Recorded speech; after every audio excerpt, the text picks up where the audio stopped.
नमस्कार दर्शक बंधु आपण को पुणी थे स्वागत करुच्ची ओडिया टीवी यूट्यूब चैनल। आज आपण जो टॉपिकटा रही से टॉपिक हूँ सुभद्रा योजना को नहीं।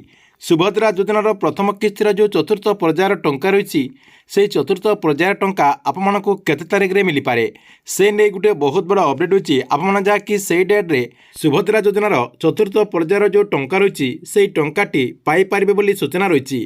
तेबे आपण अकाउंट को सुभद्रा योजनार चतुर्थ पर्यायर टंका केते तारिख रे दिया जिवो एवं ए नै कोन अपडेट होईची आपण को मु ए वीडियो माध्यम रे पूरा डिटेल जणदेबी। सेति आपण माने वीडियोटी को शेष पर्यंत देखंतु। ता पूर्व वीडियो को गोटे लाइक कर दिंतु एवं जो मैंने चैनल को सब्सक्राइब करना चैनल को सब्सक्राइब कर दिंतु।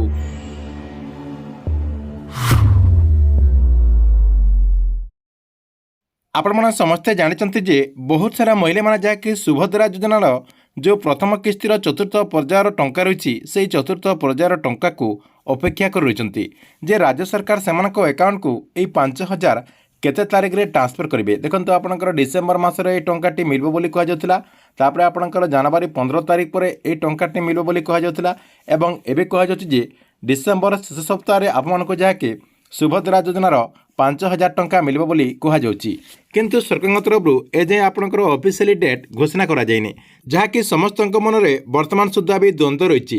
एवं किंतु आउ गोटे डेट जना पड़ जाए से डेट रे आपन जहाँकि सुभद्रा योजना अधीन 5,000 टंका पाइपर।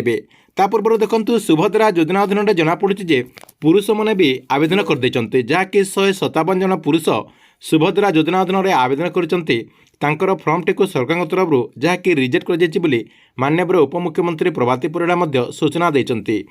देखु एथर जो आपको टंका दिज्व आपंकर डिसेम्बर जो लास्ट सप्ताह ये टंकाटी जो दिज्व यही किस्ती 20 लाख रु ऊर्ध्व महिला मैंने जहाँकि सुभद्रा योजना अधीन 5,000 टंका पाइपर बोली सूचना रही।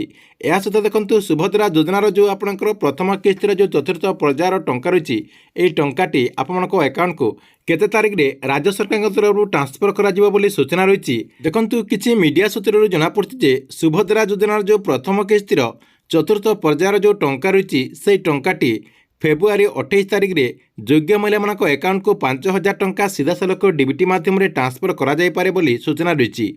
किंतु सरकार तरफ ए नहीं कौन ऑफिशियली डेट घोषणा करा जाए नहीं जितेबेले भी आपण ऑफिशियली डेट घोषणा करा जिवो एई चैनल माध्यम आपण जहाँकि सर्वप्रथम जानीपारे जहाँकि एई चैनल माध्यम आपण से डेट को नहीं पूरा अपडेट दिज्व आपण एई चैनल माध्यम से नहीं पूरा डिटेल जानीपारे।